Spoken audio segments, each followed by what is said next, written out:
Sandra here from Createinspain. Today's shortcuts a lot video is just a quick one on file saving and exporting. With shortcuts a lot, you have many different options.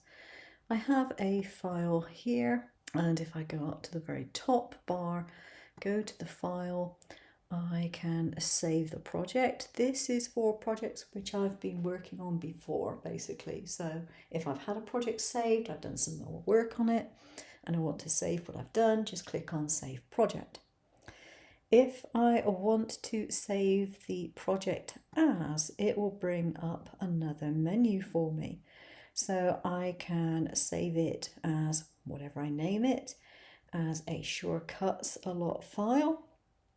This is the only option because this is save as, and then I press the save button, or in this case press cancel because I don't want to do that.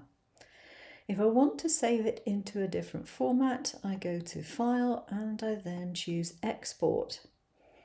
Now this gives me a lot of different options. Again, I can name my file and then I can save it to all these various different formats.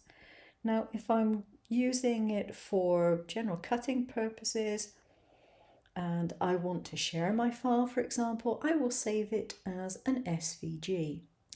So we also have PDF, we have a scan and cut FCM. So if I'm using my brother's scan and cut, I can save it in that native format, or I can just save the picture, so I can have a JPEG or a PNG or a TIFF, whatever. But generally speaking, if I'm going to save my files elsewhere and not in the program, I will usually save as an SVG.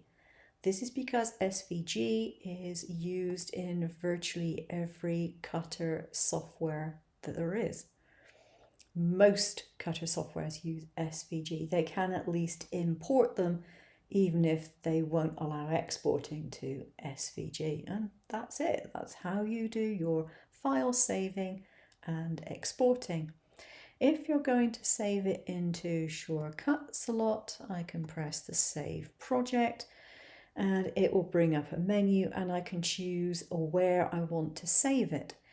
I can save it to my documents, or I can save it to the software package itself, and it will come up in my menu when I go to my library and I go to projects. And as you can see, I've got lots and lots of different things in here.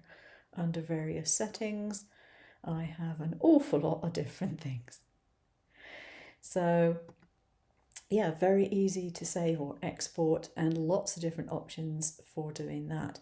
On the importing side of things, you also have quite a lot of options. You can import from here, and here it will say all readable files, and it gives you all the different types of files that it can read. That's quite a list going up and down there. So most files are readable. If they are suitable for cutting machines at all, you'll be able to import them, no problem.